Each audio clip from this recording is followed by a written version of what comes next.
it be? But me, you're me, Louie T. Welcome to the command post. You know what it is. Post up. Take command. Of course, you're Commander-in-Chief, Louie T. Thank you for joining me. Want to come at you guys with a couple of, I guess these are suggestions.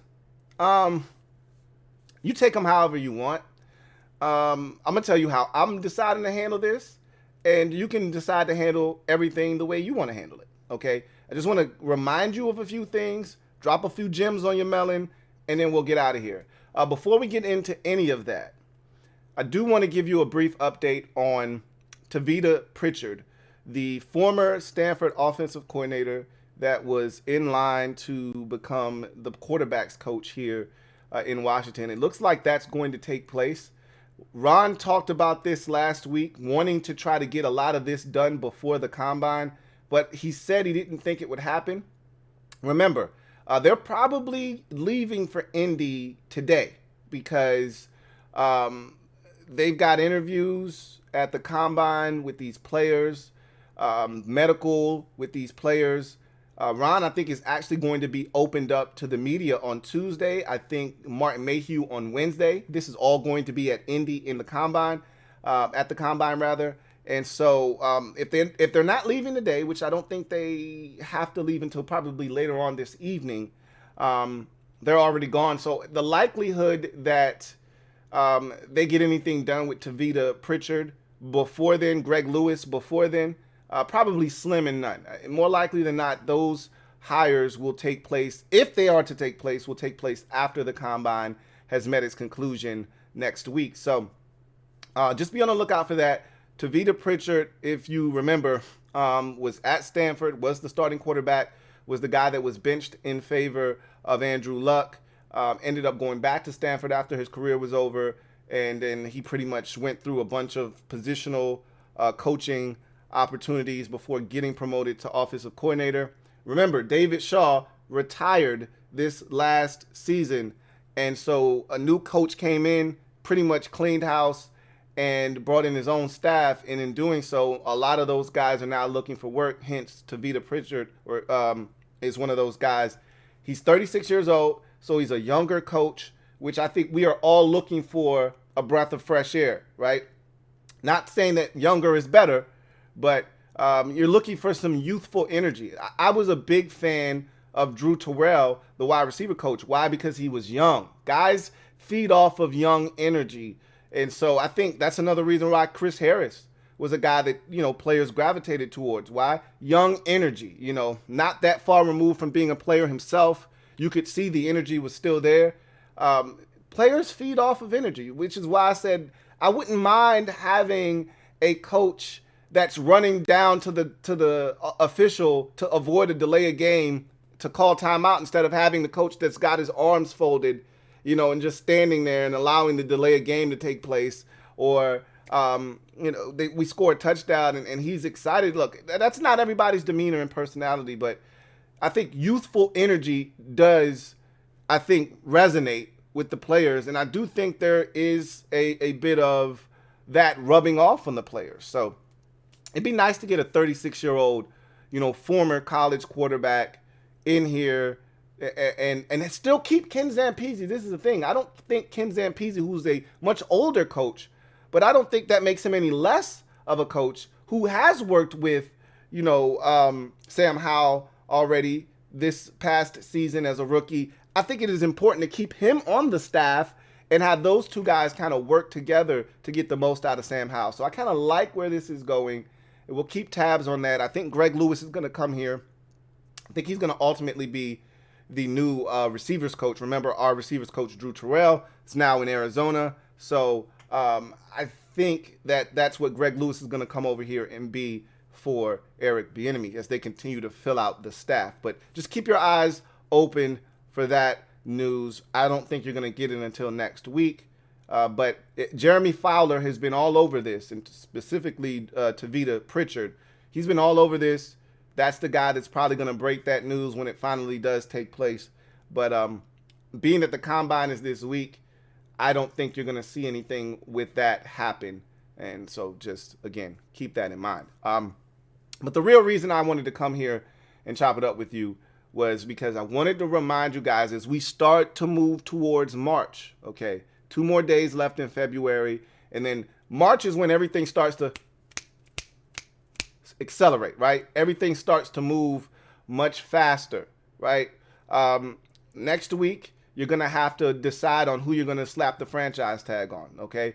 The week after that, you're looking at the start of the new league year, which means free agency gets underway, okay? After that, well, first of all, you got the scouting combine this weekend. That starts off everything. Then that following week, you have the tag deadline. Then the week after that, you have the start of the new league year, which means free agency. And then you have, after that, this mad dash of pro days leading up to the draft in late April. So the NFL calendar is really about to get underway. We're about to really head full steam into the draft process. Like once the combine hits, that's when everything starts to really accelerate and take off. Okay, so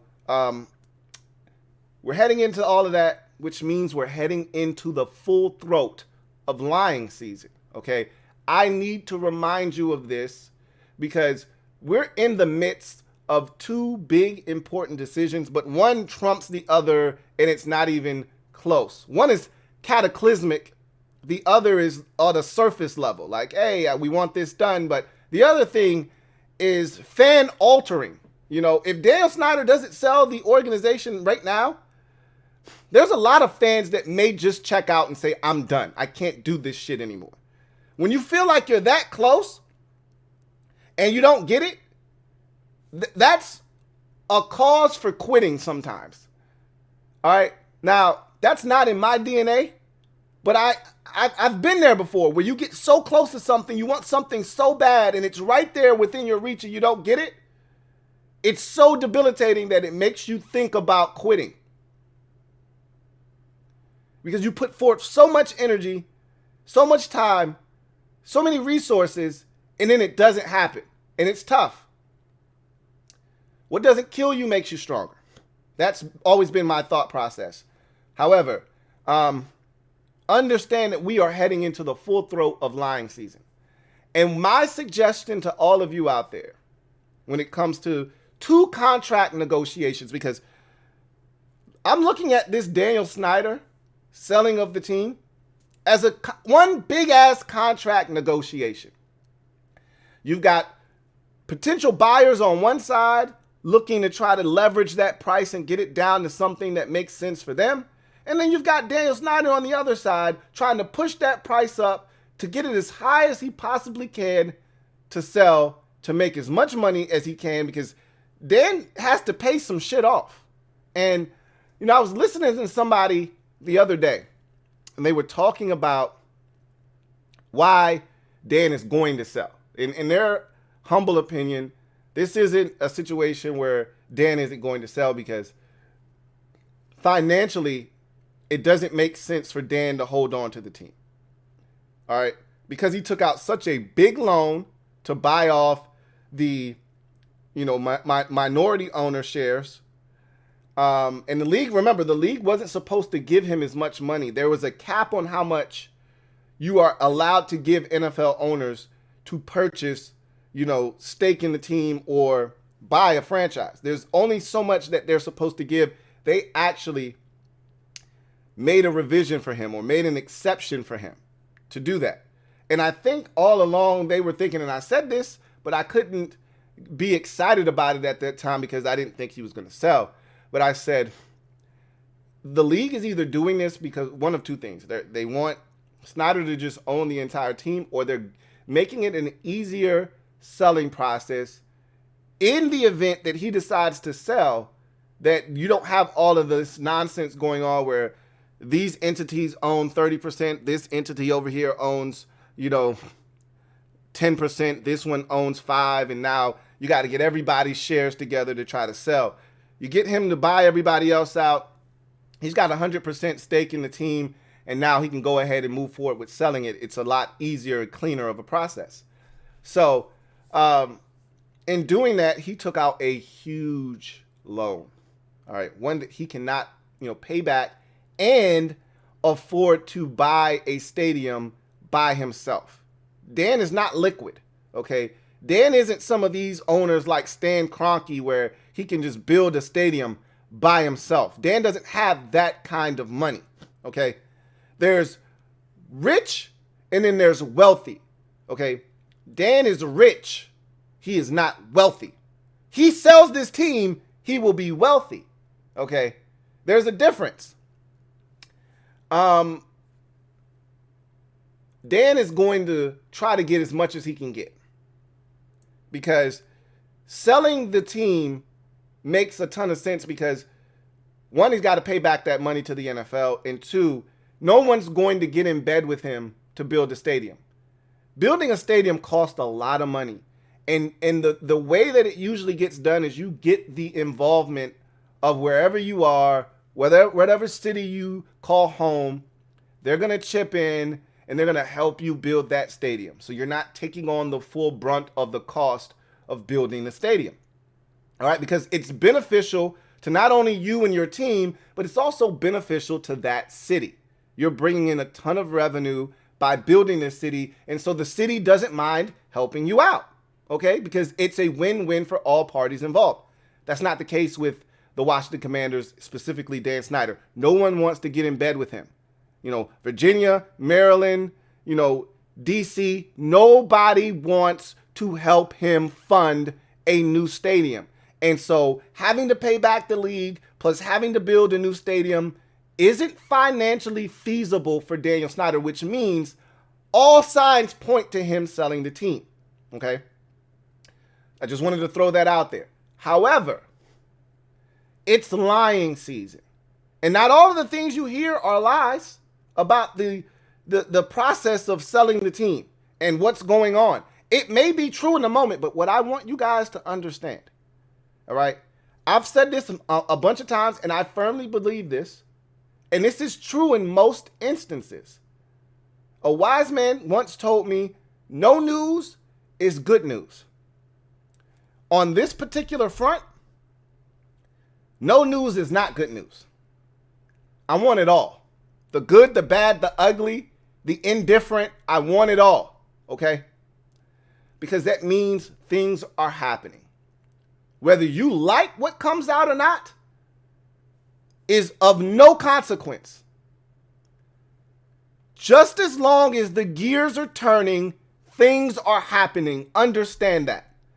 And what I'm trying to convey to you right now is that don't be emotional to every piece of information that comes out. That's the approach I'm taking. I can't tell you how to respond, but I also can tell you that my inbox has been flooded with people that are riding the waves of emotion. You're on this roller coaster. And if you're going to ride this roller coaster and you're going to go over every bump and every turn and every drop and every dip and every twist, you're going to be emotionally spent before this thing is done. So what I'm going to do, what I'm choosing to do, because I know how these processes work, is I'm just going to let it play out. All the information that comes out, I'll take it in. I'm not running from it. I'm going to read it. I'm going to see what it has to say. But I'm not going to solely base my emotional reaction off of Dan Snyder's not going to sell to Jeff Bezos. Maybe look, everything that is being put out there is being put out there for a reason. There's a motive behind it. This is why I said I look at the selling of the team as one big contract negotiation. Because just like when a player is looking to get a new deal and we hear this come out from one side and then we hear something else come out from the team and then that player's camp shoots back and says this. All these little nuggets that get dropped are being dropped for a reason. Understand this. If you don't remember anything I said today, when people with money want something to stay quiet, it stays quiet. You understand? People with money want something to stay quiet. It stays quiet. No ifs, ands, or buts about it. If I want something to stay quiet and I have the money to make it stay quiet, then it's going to stay quiet. Now, if it's something illegal, which we're not talking about anything illegal here, then those things may ultimately come out. Or if someone gets tired of playing your games, yeah, then but generally speaking, when it comes to the matter of money, if these guys want something to stay quiet, it's going to stay quiet. Okay? So when you hear these leaks come out, there's an agenda at hand. Now, whose agenda is being pushed? What narratives are being used to push that agenda? I'm not willing to play that game. Okay? So whether Bezos not making an offer during the first round of bids, whether Snyder is going to be willing to sell to him or not, Bezos going to Allen and Company to try and see what it's going to take to get an offer out there. All of these things are good bits of information. All of them are pieces to the puzzle. But again, what's said today may not apply tomorrow. What's said tomorrow may not apply in a week from now. So all I am telling you is that I am not going to go off the deep end with every single piece of information that comes out. I'm just going to let this process play out because the ultimate goal is for Daniel Snyder to sell 100% of the Washington Commanders. If he sells 87%, I really don't give a shit as long as he doesn't have ruling control and doesn't have majority stake in the Commanders. If he sells 51% of the Commanders, I'm good. That means he no longer has control. His voice has been rendered silent. Okay? I would prefer him to sell 100% and get the hell out of Dodge. And whatever has to happen for that to take place, I'm going to allow the process to play itself out. It's not going to be easy. And I hope a lot of you didn't think that this was going to be without strife, okay, without strain, without discomfort, okay? That's what this entire tenure under Dan Snyder has been. It has been agonizing. It has been excruciating. It has been brutal to be a fan. So if you think this process is going to be anything less than that on the way out, you're sadly mistaken and you're very naive. And I wish you nothing but the best. Bless your heart. But we're going to have to go through it here for the next month. We're hoping that we were told that this thing was going to move quickly and that by the league meetings, the owners meetings in March, late March, this would be done. I don't think it's going to be. I told you guys I thought April was the time that this would take place. But we'll see. At the end of the day, that's one huge contract negotiation that's going to have a bunch of twists and turns, ups and downs. I'm not willing to ride that roller coaster. What I am going to do is take in every bit of information, but I'm not going to be overly emotional about what I read because everything that comes out is a tactic on somebody's part. One of the potential buyers could be putting out some of this information about Bezos. Okay, Bezos's side could be putting it out to put pressure on Dan Snyder. Okay, we don't know who's doing it and for what reason, but everything's being done for a reason. At the end of the day, I don't give a shit. I just want the end result to be what we are looking for, which is Daniel Snyder selling the Washington Commanders franchise. And I think that's going to ultimately happen when it's all said and done. So that's that. All right. You can ride the roller coaster if you like. I'm not getting on. Okay. I'm not getting on. I'll just be watching from afar, but I will be keeping tabs. Trust me. Deron Payne. Similar situation. A lot less at stake. Okay. But he's a guy that we want back, right? Joel Corey was recently on the John Kahn podcast. And anytime Joel Corey speaks, I listen, especially this time of the year. His input is invaluable because he's an ex-agent and a damn good one. And when you get agents are wired differently. They don't think like the rest of us, okay? They see things through a different prism. And because of that, you don't quite get it. We don't understand how agents approach situations. So the only way to get that type of insight is to speak to one of them, okay? Someone that has been in and continues to be in that circle. All right. So when I hear Joel Corey speak, or another guy that used to work for Washington, I forget his name. He's always someone that comes on like the Kevin Sheehan Show podcast. J.I. Halsell. When I hear those guys speak, because they were agents, and I think Halsell is an agent again, but they're money guys. They're agents. They've dealt with negotiations. They understand how these things work. And so in that conversation with John Kyman, you can go check it out. I think he just dropped that episode of his podcast with Joel Corey. I would tell you it's roughly about 21 minutes. The Corey interview is probably about a good 15, and it probably starts around the 4 to 5 minute mark. Do yourself a favor. If you really want to be tapped in, he talks about Cole Holcomb briefly. He talks about Deron Payne. That was the big chunk of the conversation. He talks about the 5th-year option on Chase Young and why it makes sense to pick it up. To me, I've already stressed this to you guys. It makes 0 sense not to pick up the Chase Young 5th-year option. That's dumb 101. Like, if it's not picked up, you're making a grave mistake because, again, it's all about risk versus reward. The risk of not picking it up is much greater than the reward for not picking it up. You know what you're going to have to pay him. It's not like that number can balloon to $29 million of fully guaranteed. It's $17.6 million. You know what you have to pay Chase Young if you pick up the 5th-year option. It's okay. We're not paying a quarterback. You can eat 17 points. You just ate $28 million for Carson Wentz's stinking ass. You can eat 17.6 to figure out if Chase Young was worthy of the number 2 overall pick or not.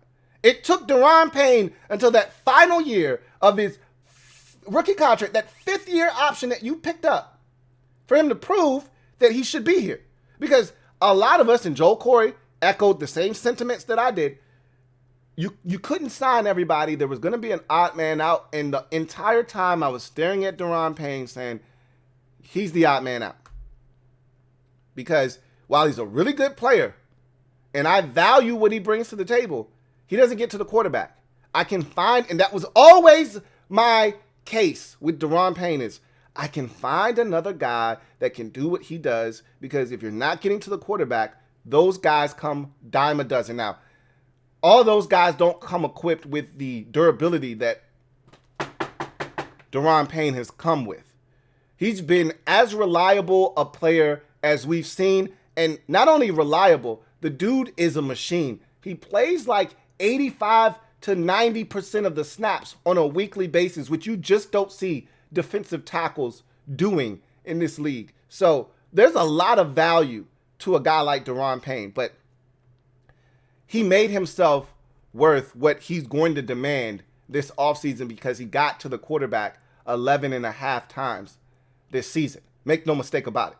And there are staunch Deron Payne supporters who before this season wanted him re-signed. Bless your heart. And to you, I say touche. You were willing to pay him last offseason when Terry was the main objective. Go right ahead. I wasn't going to stop you. But I wasn't. I thought the team did the right thing by going into this final season and saying, hey, if you want to get paid, show me. Prove it. This is a prove it year for you, right? Contract year. Prove it. Deron Payne proved it. So he pretty much said that, one, Payne was slated to be in that $17, $18 million range before this past season. He upped his value by roughly $5 to $7 million, Corey believes. And he said, one thing that you have to take into consideration is who his agent is. And he said his agent, I think it's Siegel, who's his agent, is a guy that is known for getting the maximum amount of value for his clients. There are no, hometown discounts when it comes to this guy. So understand who you're negotiating with. So he said, what that agent more likely than not is going to do, if you go off of his past track record, is he's essentially going to look at the highest deals that have been signed, and he's going to start there, right? And I think the highest deal is the Aaron Donald deal. I think he's being paid roughly $31 million per year, something in that neighborhood. Clearly, Deron Payne is not Aaron Donald. No one else is. So no one's getting Aaron Donald money. Then you go down to that next tier, and you say, okay, let's start, and this is what Corey says. Let's start at the old Aaron Donald contract, the initial one of 22, I think it was 22 and a half, right? That's where most of these guys are going to start. Now, he said the intriguing thing is what he expects to happen is Washington will slap the franchise tag on him, which is what I told you would take place. And his agent is going to wait. And I've always said, you want to be first. You don't want to wait. Be first in these instances because the price only goes up by waiting. There is no benefit to waiting. Once you know you want a guy, you sign him.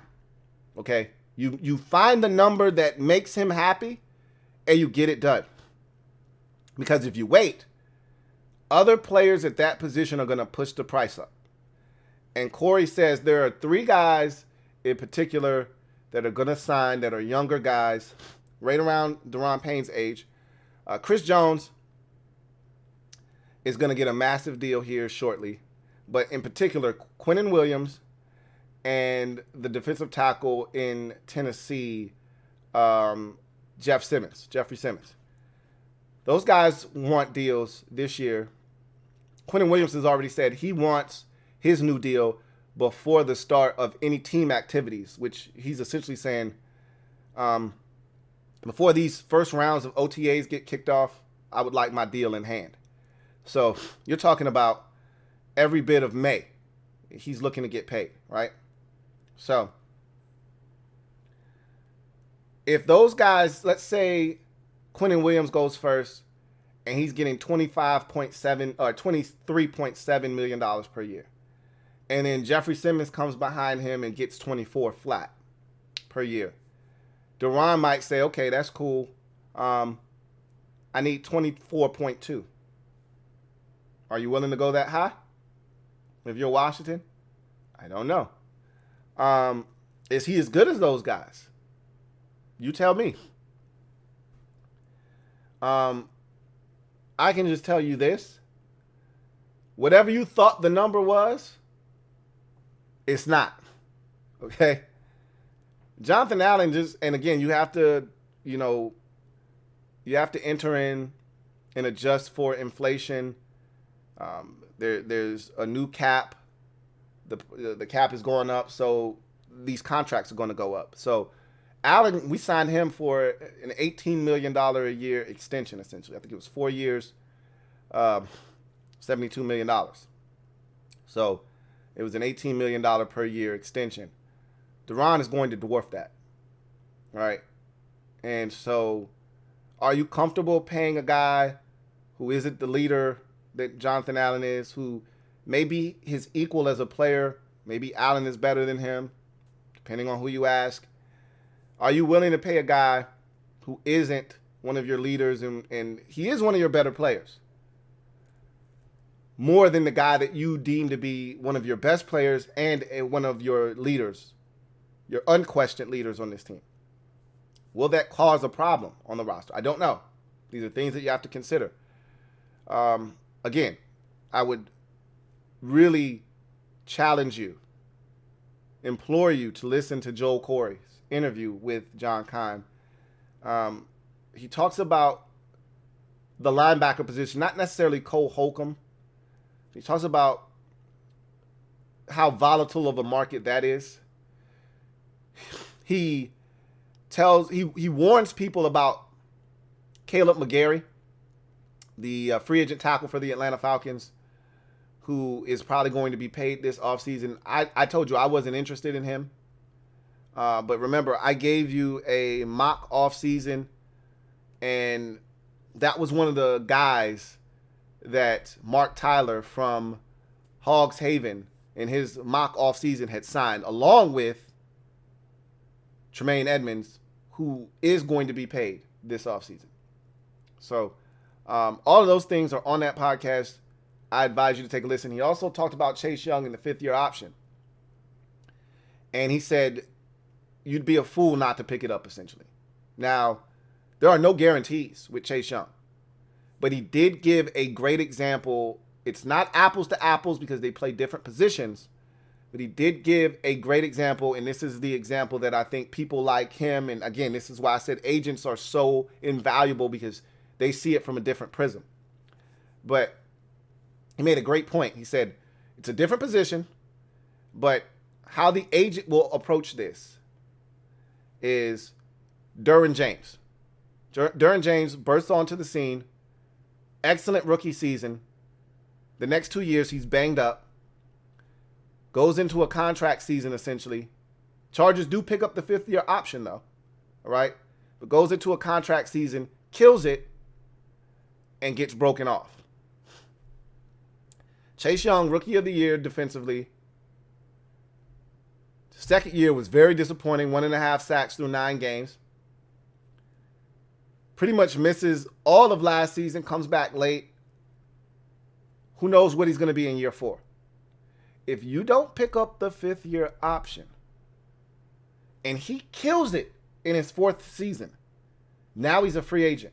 And Joel Corey said, don't think for 1 second the agent and the player aren't going to hold that against you in negotiations when it's time. And now you have to slap the franchise. They're not going to do you any favors when you have to slap that franchise tag on them, because you didn't believe in him enough to pick up the 5th-year option. Because when you don't pick up the 5th-year option on a first-round pick, you're sending a message. The Giants sent a message to Daniel Jones when they didn't pick up the 5th-year option. The Raiders sent a message to Josh Jacobs when they didn't pick up the 5th-year option. Players don't forget that. So when it comes time for negotiation, Josh Jacobs has a career year. Daniel Jones has a breakout year. When it comes time for negotiation, you would have had another year. But because you didn't see value in me to pick up that 5th-year option, I'm not going to do you any favors. He said, the risk versus the reward, to me, it's not worth it. You just pick up the 5th-year option and you see what happens. And then he talked about Montez Sweat. All of this stuff is intertwined.